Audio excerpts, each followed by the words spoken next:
నరేంద్ర మోడీ గారు ప్రధానమంత్రి అయిన దగ్గర నుంచే డ్రాస్టిక్గా పడిపోవడం అయింది. కారణాలు అనేక ఉండొచ్చు. ట్రేడింగ్లో ఉన్నటువంటి ప్రాబ్లమ్స్ కావచ్చు, ప్రపంచంలో వచ్చినటువంటి ఆర్థిక మాంద్యాలు కావచ్చు. ఇప్పుడు రెసిషన్ అన్నది 2011-12లో కూడా ఒకసారి రెసిషన్ వచ్చింది. 11-12లో వచ్చినప్పుడు అప్పుడు ప్రణబ్ ముఖర్జీ గారు ఫైనాన్స్ మినిస్టర్ ఉన్నారు, మన్మోహన్ సింగ్ గారు ప్రైమ్ మినిస్టర్ ఉన్నారు. పర్ఫెక్ట్గా హ్యాండిల్ చేసిండ్రు. కారణం ఏంటంటే ఇండియన్ ఎకానమీలో ఉన్నటువంటి గొప్ప బ్యూటీ ఏంటంటే ఇక్కడ ఎవరికి వాళ్ళు ఉండేటువంటి సొంతగా దాచుకునేటువంటి సేవింగ్స్, పర్సనల్ సేవింగ్స్ అనేది ఇక్కడ మనం స్ట్రెంథన్ చేసినాయి. ఇప్పుడు మీరు అదర్ కంట్రీస్లో తీసుకుంటే యూఎస్ ఎకానమీ కానివ్వండి, యూరోపియన్ ఎకానమీ కానివ్వండి, వాళ్ళ దగ్గర పర్సనల్ సేవింగ్స్ ఉండవు. వాళ్ళకు క్రెడిబిలిటీ ఉంటుంది, ఎక్కువ లోన్సే ఉంటాయి వాళ్ళకు. మన దగ్గర సేవింగ్స్ ఎక్కువ ఉంటాయి. ఈ సేవింగ్స్ అనేది ఒకప్పుడు, ఇప్పుడు మనం కూడా వాళ్ళ బాటనే వెళ్తున్నాం కదా, వెళ్తుంది. అయితే వాళ్ళు ఎప్పుడైతే ఈ సేవింగ్స్ మీద మనం ఆధారపడి ఉన్నప్పుడు 10 years బ్యాక్ డెసిషన్ వచ్చినప్పుడు మన మీద అంత ఇంపాక్ట్ చూపించలేదు. అంటే గవర్నమెంట్ హ్యాండ్లింగే కావచ్చు, సొసైటీలో ఉన్నటువంటి ఒక స్టేబుల్గా, అంటే ఇప్పుడు మనం ఎవరికి వాళ్ళు డబ్బులు బ్యాంకులో దాచిపెట్టుకోవడం, సొంతంగా వేరే వాళ్ళకి ఇచ్చుకోవడం, ఏదో ఎక్కడికి వాళ్ళు ఇండివిజువల్ సేవింగ్స్. ఇప్పుడు అమెరికాలో ఉన్నటువంటి ఇండియన్స్ చేసినంత సేవింగ్స్ అమెరికన్స్ కానీ అదర్ కంట్రీస్ వాళ్ళు కానీ చేయరు. అందరికి తెలిసిన విషయం అది. సేవింగ్స్ లో మనకు 60% స్టాక్ మార్కెట్ లో పెడతారు, మన వాళ్ళు గోల్డ్ అండ్ ల్యాండ్స్ మీద పెడతారు. ఇక్కడ అనేది సేఫెస్ట్ ఇన్వెస్ట్మెంట్స్. తర్వాత సేవింగ్స్ ఉంటాయి, పర్సనల్ సేవింగ్స్ కంపల్సరీ ప్రతి వాళ్ళు డబ్బు దాచుకోవడానికి ప్రయత్నం చేస్తారు. మనం ఎక్కువ ఈ క్రెడిబిలిటీ మీద, మార్కెట్ మీద ఆధారపడి ఉండం కాబట్టి మనకు ఎకానమీ మీద అప్పుడు ఎఫెక్ట్ పడలేదు. స్టేబుల్ ఉన్నారు. ఇప్పుడున్న పరిస్థితి ఏంటంటే, రామరెడ్డి గారు ఇంతకుముందు చెప్పారు, అప్పుడున్న దానికంటే ఇప్పుడు ఇంత గ్రోత్ రేట్ పెరిగింది. అప్పు ఎంత పెరిగింది? 60, 70, 65 yearsలో అందరు ప్రధానమంత్రులు, ఇన్ని ప్రభుత్వాలు చేసినటువంటి ఇంక్లూడింగ్ అటల్ బిహారీ వాజ్పేయి గవర్నమెంట్తో సహా 65 yearsలో ఎంత అప్పు చేసినారో దానికి ఎన్ని రెట్ల అప్పు మీరు దేశానికి చేసినారు చెప్తున్న. ఇన్ఫ్రాస్ట్రక్చర్ అప్పుడు ఇన్ఫ్రాస్ట్రక్చర్కే పెట్టినరు. అప్పుడు కూడా అన్ని వెల్ఫేర్ ప్రోగ్రామ్స్ కోసమే అప్పు చేయలే. వెల్ఫేర్ ప్రోగ్రామ్స్ కోసం అప్పు చేయడం అనేది గత 15-20 yearsగా ఫ్యాషన్ అయింది. అంతకుముందు కేవలం వెల్ఫేర్ అనేది మనకు ఉండేటువంటి మిగులు బడ్జెట్ నుంచే పెట్టేది. అప్పులు చేసి వెల్ఫేర్ ప్రోగ్రామ్ చేయడం అని అంతకుముందు లేదు. ఇది ఒక 20-25 సంవత్సరాలకు వచ్చినటువంటి సంస్కృతి. ఏ పార్టీ అని కానివ్వండి, అందరూ అంతకుముందు వెల్ఫేర్ ప్రోగ్రామ్స్కు అప్పులు చేసి పెట్టేటువంటి సంస్కృతి లేదు. ఎవరు చేసినా ఇన్ఫ్రాస్ట్రక్చర్కే పెట్టేవాళ్ళు. మరి ఇన్ని రేట్ల అప్పు పెంచిండ్రు మీరు, ప్లస్ ఎక్స్పోర్ట్స్ పెరగలేదు. రూపీ ఎట్లా స్ట్రెంత్ అవుతుందండి? ఎక్స్పోర్ట్స్ మీరు ఎంతైతే మనకు ఫారిన్ ఎక్స్చేంజ్ మనం తీసుకునేటువంటి అప్పుకు డాలర్స్లోనే పే చేయాలి కదా. డాలర్స్లో పే చేసేటప్పుడు మనం హైయెస్ట్ మనం ఫారిన్ ఎక్స్చేంజ్ను మనం డాలర్స్ సంపాదించగలిగినప్పుడే రిజర్వ్స్ ఉన్నాయి. బట్ మీరు అంటే అంతే, ఇప్పుడు వీళ్ళకి పే చేయాలి, డెట్స్ ఎంత కట్టాలి మనం, వాళ్ళకి పే చేయాల్సింది హైయెస్ట్ ఉన్నది కదా. దాంట్లో షార్ట్ ఫాల్ పడుతుంది. అంటే ఇప్పుడు షార్ట్ ఫాల్ కట్టడానికి కాదు, ఈ సర్ప్లస్లో మీరు చూడండి, క్లియర్గా స్టాటిస్టిక్స్ ఉన్నాయి, మనకంటే ఎకనామిస్టులు బాగా చెప్పగలుగుతారు. దాంట్లో ఖచ్చితంగా ఇబ్బంది ఉంది కాబట్టి రూపీ వాల్యూ పడిపోతుంది. రోజింత రూపీ వాల్యూ పెరగడం, ఎప్పుడో ఒకసారి అరాకొర పెరగడం. ఇప్పుడు ఏంటంటే మేజర్గా పెట్రోలియం ప్రొడక్ట్స్ మీద వేస్తున్నటువంటి ట్యాక్సేషను, జిఎస్టీ మీద వస్తున్నటువంటి దాన్ని వీళ్ళు చాలా సక్సెస్ఫుల్గా మెయింటైన్ చేసి ఒక 20 lakhs crores వాళ్ళకి ఇండస్ట్రియలిస్ట్లకు వేవర్స్ ఇచ్చేసి, ఆ వేవర్స్ తోటి వాళ్ళు హాయిగా తీసుకుపోయి ఈ డబ్బు వీళ్ళకి వేవర్స్ ఇస్తే ఎక్కడ పోతాయి? ఇమీడియట్గా ఫారిన్ కంట్రీస్కి వెళ్ళిపోతాయి.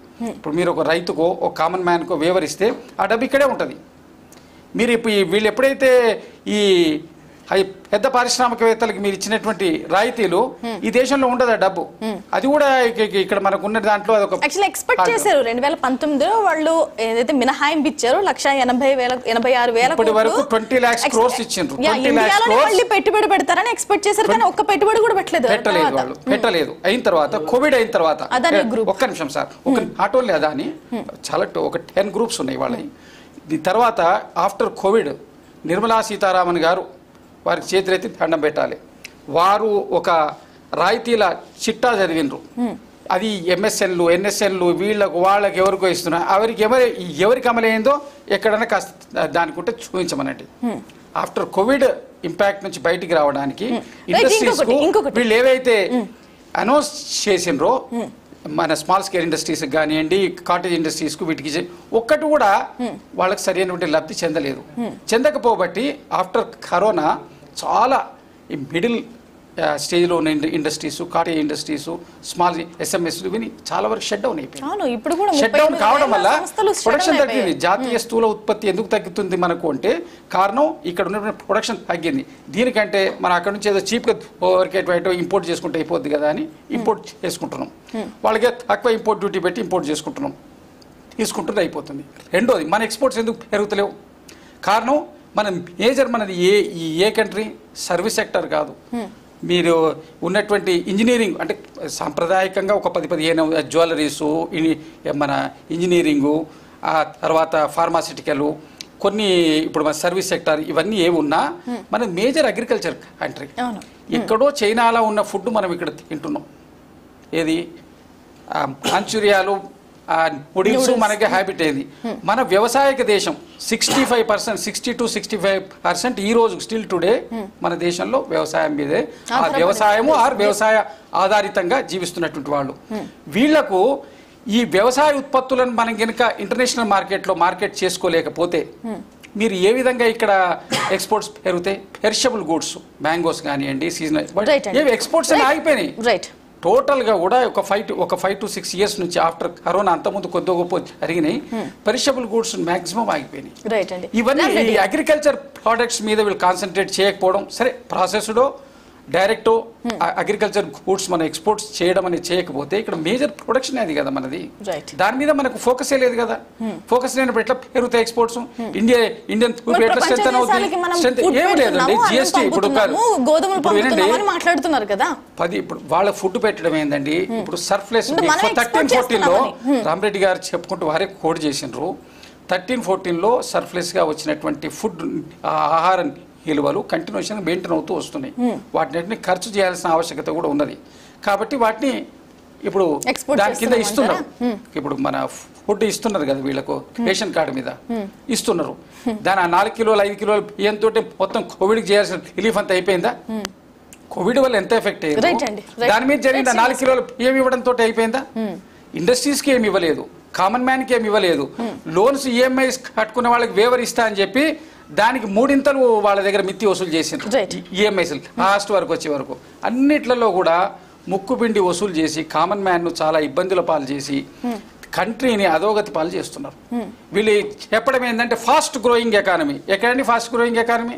ఫాస్ట్ గ్రోయింగ్ ఎకానమీ ఉంటే ఇప్పుడు కంట్రీలో ఈ పరిస్థితి ఇంత అన్ఎంప్లాయ్మెంట్ ఎందుకుంది? అన్ఎంప్లాయ్మెంట్ రేషియో ఎంత పెరిగింది? ఎందుకు పెరిగింది?